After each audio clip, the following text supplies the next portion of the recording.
Hi అండి. Welcome back to house wife dream channel. నా వీడియోస్ని మీరు ఫస్ట్ టైం కనుక చూస్తున్నట్లయితే ప్లీజ్ అండి సబ్స్క్రైబ్ చేసుకోండి. అలాగే ఒక లైక్ ఇవ్వండి.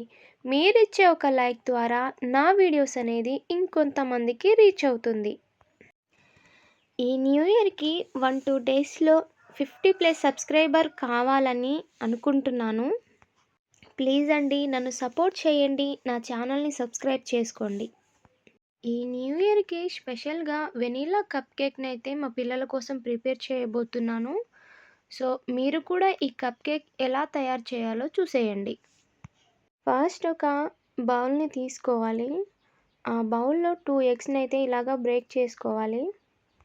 బ్రేక్ చేసిన తర్వాత ఈ ఎగ్స్‌ని బాగా మిక్స్ చేసుకోవాలి మిక్సర్‌తో. ఇలాగా వీడియోలో చూపిస్తున్నాను కదండీ! ఇలాగా బాగా మిక్స్ చేసుకున్న తర్వాత ఈ మిశ్రమంలో అయితే షుగర్ పౌడర్‌ని యాడ్ చేసుకోవాలి. షుగర్ పౌడర్‌ని యాడ్ చేసిన తర్వాత బాగా మిక్స్ అయ్యేలాగా మిక్స్ చేసుకోవాలి. కొంచెం టైం పడుతుందండి. మిక్స్ చేసుకున్న తర్వాత ఇలాగా ఒక 1/2 కప్ ఆయిల్‌ని అయితే యాడ్ చేసుకోవాలి. ఇలా ఆయిల్, ఎగ్, షుగర్ ఇదంతా బాగా మిక్స్ అయ్యేలాగా మిక్స్ చేసుకోవాలి. మిక్స్ చేసిన తర్వాత 1 కప్ మైదానైతే యాడ్ చేసుకోవాలి. ఇప్పుడు మెల్లగా మైదా అంతా కలిసిపోయేలాగా బాగా మిక్స్ చేసుకోవాలి. చూడండి ఇలాగా మెల్లగా జాగ్రత్తగా మిక్స్ చేసుకోవాలి ఉండలు లేకుండా. బాగా మిక్స్ చేసిన తర్వాత బ్యాటర్ కన్సిస్టెన్సీ అయితే ఇలా ఉంటుంది. చూడండి ఈ కన్సిస్టెన్సీ వచ్చిన తర్వాత ఇందులో 1 కప్ బేకింగ్ పౌడర్‌ని అయితే యాడ్ చేసుకోవాలి. తర్వాత ఈ మిశ్రమాన్ని బాగా మిక్స్ చేసుకోవాలి. ఇలాగా మిక్స్ చేసిన తర్వాత ఇప్పుడు 1/2 టీ స్పూన్ వంట సోడాని అయితే యాడ్ చేసుకోవాలి. వంట సోడాని యాడ్ చేసిన తర్వాత బాగా మిక్స్ అయ్యేలాగా మిక్స్ చేసుకోవాలి. మిక్స్ చేసిన తర్వాత బ్యాటర్ అయితే ఈ కన్సిస్టెన్సీలో ఉంటుంది. ఇప్పుడు ఈ మిశ్రమాన్ని మిక్సర్‌తో కాకుండా స్పాచులాతో అయితే ఇలాగ కట్ అండ్ ఫోల్డ్ మెథడ్‌లో అయితే మనం మిక్స్ చేసుకుందాం. ఇలా మిక్స్ చేసుకుంటే లంప్స్ లేకుండా, ఎయిర్ బబుల్స్ లేకుండా మిక్స్ అవుతుంది. తర్వాత ఈ మిశ్రమంలో 1 టీ స్పూన్ వెనిలా ఎసెన్స్‌ని అయితే నేను యాడ్ చేస్తున్నాను. తర్వాత ఈ మిశ్రమాన్ని బాగా మిక్స్ చేసుకోవాలి. బ్యాటర్ కన్సిస్టెన్సీ కొంచెం థిక్‌గా ఉండడం వల్ల నేనైతే కొంచెం పాలను యాడ్ చేస్తున్నాను.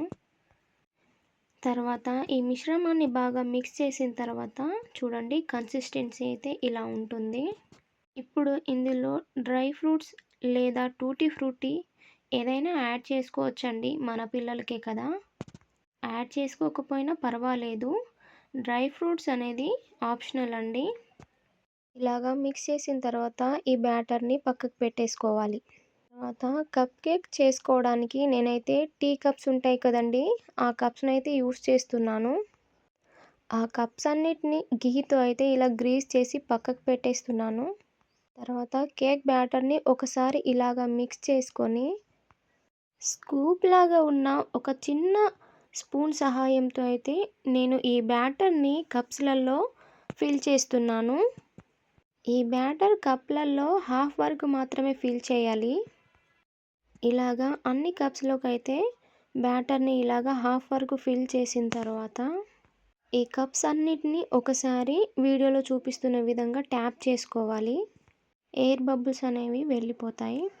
ఈ కేక్ చేసే క్రమంలో వీటిని ప్యాన్‌లో ఎలా పెట్టాలి అంటూ కన్‌ఫ్యూజన్‌లో వీడియో తీయడం మర్చిపోయానండి.